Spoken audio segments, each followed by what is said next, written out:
you have stumbled across an unusual signal. A transmission so different that it might have you questioning everything you think you know about the world around you.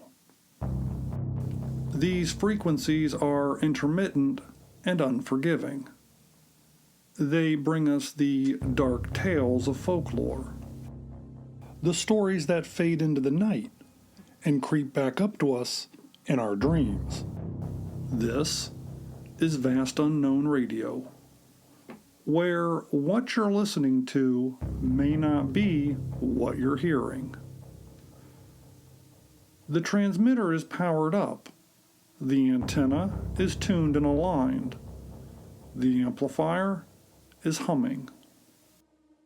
The July 9th, 1947 edition of the Roswell Daily Record is a newspaper tear sheet that nearly every UFO enthusiast has seen. Many have a copy or reproduction of this front page on the wall of their office. This is the paper that records the mysterious crash of an object near Roswell, New Mexico. It was, of course, this crash that set the stage for the modern era of UFO research. But at the bottom of the page is an article that is overlooked by nearly everyone who has ever seen this famous front page. Most people have their eyes focused on the headline report of a possible alien spacecraft, while all the time, right under their noses, is another uniquely fascinating mystery. In a tiny article, we're told that a former silent film actress is dead. The scene had all the indications of a violent homicide. Most interestingly, the murder remains unsolved to this very day. This is the inexplicable murder of actress Shelia Mannering. Before we get started, I'd like to remind the listener that while I attempt to keep these transmissions as family and societally friendly as possible, sometimes the topics of esoterica play to the baser instincts of humanity. Who was Shelia Mannering? This simple question should not be hard to answer, specifically for a former film actress and radio personality. However, in this case, it proves to be far more difficult than one might imagine. Researching back 74 years since her death and over 100 years since the height of her career is no easy task. From what can be determined, Shelia Mannering was born September 28, 1898. At the time of her death on July 8th of 1947, she was 48 years of age. Now, bear with me through some of this confusion, because it begins with reports of her additionally being both 41 and 49 years of age, depending upon which news source you read. Her date of death is confusing as well, since obituaries list July 9th as her date of death, but this does not coincide with newspaper reports of her body being found on July 9th by her maid, and the medical examiner report listing the time of her death as between 3 and 3:30 p.m. on Tuesday, which would have actually been July 8th. So, despite all of this confusion, official records list the death of date for Shelia Mannering as in fact July 8th of 1947. Going deeper, this matter is further complicated due to Miss Mannering's several aliases and stage names over the years. We can start by confirming that Shelia Mannering is not her proper name, but rather a name for which she was known most frequently during her career. She was born Elizabeth Callahan in Anaconda, Montana. Her career in the 1920s was spent in the silent film industry, where she often used the name Bessie True while working for First National Pictures. This stage name complicated matters further upon her death, as she was initially confused with the much more well-known silent film actress Bessie Love, who was quite live in a well in London during the summer of 1947. Other residents of the apartment complex in which Miss Mannering lived advised authorities that they knew her by other names as well, none of which were made public at the time of her death. Now, we've touched upon Sheila Mannering's silent film career in the 1920s and 30s, and this was followed by a stint in radio dramas throughout the end of the decade.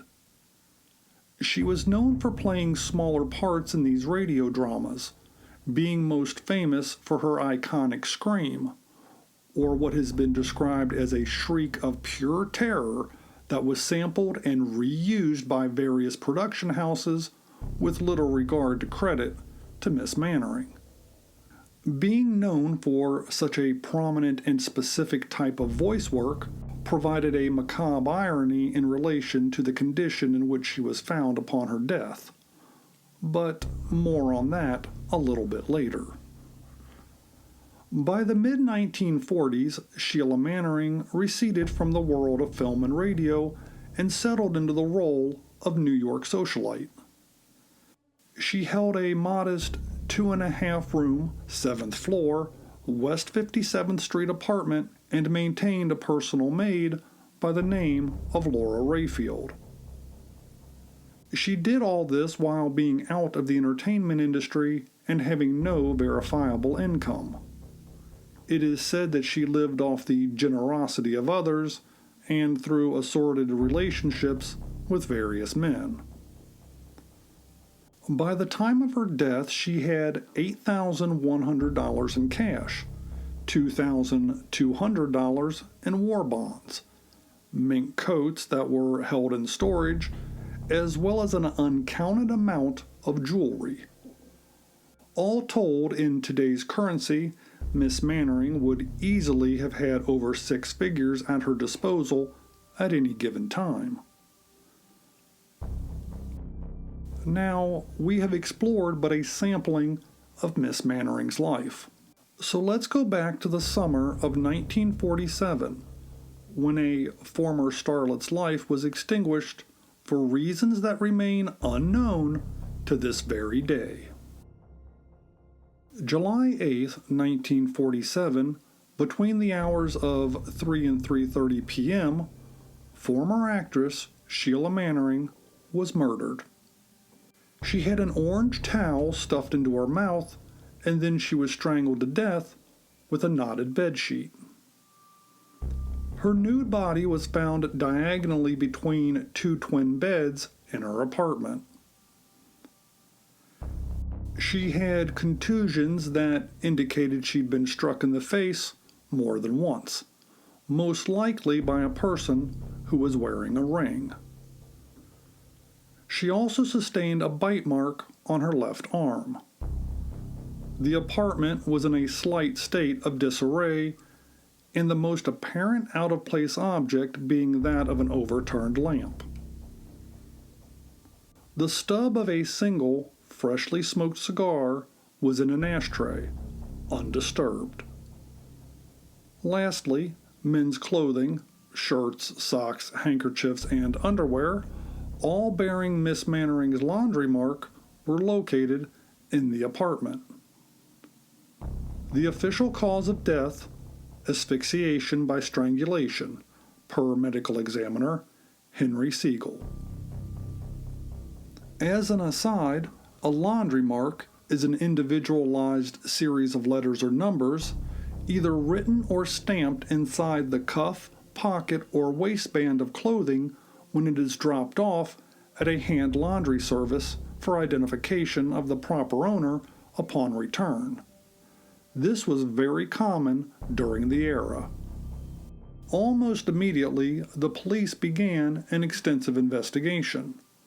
The crime brought in the highest ranks of the police department, including Police Commissioner Arthur Wallander, Chief Inspector Martin Brown, Deputy Chief Inspector Edward Mullins, Chief Detective George Mitchell, among others. They, along with 60 other detectives, combed through the 6 address books with the names of over 500 individuals, mostly males, all who were known by Miss Mannering. By July 10th, per the Waukesha Daily Freeman out of Waukesha, Wisconsin, July 10th, 1947, page 13, police were reporting that, quote, "We know who killed Shelia Mannering." Yet, a day later, Chief of Detectives George Mitchell admitted, quote, "We are no nearer a solution than when we started." The motive of robbery was ruled out due to the valuables that were left at the scene and the personal nature defined by the act of strangulation of another human being. Once the dust settled and hundreds of interviews were conducted, the list was whittled down to 4 men, with the bulk of the suspicion set at the feet of Jacob Jack Rosen. Rosen was a textile executive and married man, the father of 2 grown children.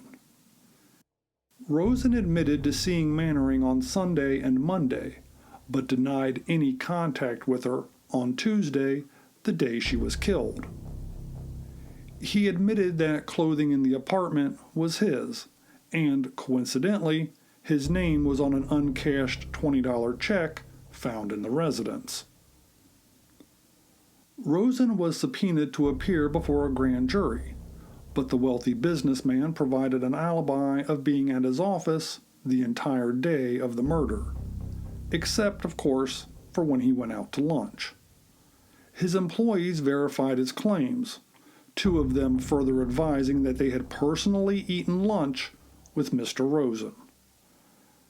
Jack Rosen died on February 6th of 1948 due to tuberculosis and cirrhosis of the liver.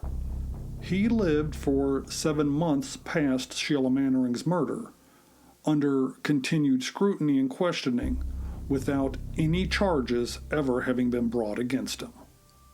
The police investigation concluded without anyone facing criminal charges in the death of Sheila Mannering. The leading theory suggested that it was a crime of passion, jealousy, or revenge. Sheila Mannering was a popular blonde socialite whose company was highly sought after in certain circles. Had one of her suitors become enraged by the attention she showed to another? Had she required or demanded unsustainable levels of money from one of the men who wanted to be perhaps in an exclusive relationship? Sheila Mannering had amassed an amount of wealth that was suspect for someone who had no recent employment. Or in the end, perhaps she became a liability to someone who had a life and or reputation that they needed to protect. Though she was known to have many friends and her address books were packed with hundreds of names, only 4 people showed up at the funeral for Sheila Mannering. Graveside at Mount Hope Cemetery in Hastings, New York, on July 15th, 1947, only her aunt and uncle and 2 cousins were present. All of them had come in from Denver, Colorado. That concludes our transmission for this evening. Let us close with this reminder. Fame is a vapor. Popularity, an accident. Riches take wings. The only earthly certainty is oblivion. Vast Unknown Radio is written, curated, and produced by me. My research assistant is Gypsy. On the soundboard, well, that's DJ Chainsaw Massacre. Special thanks to co.ag Music. Tune in next time for more tales of the esoteric and the unusual. And maybe, just maybe, our signals will cross again. Thanks for listening. This has been Vast Unknown Radio.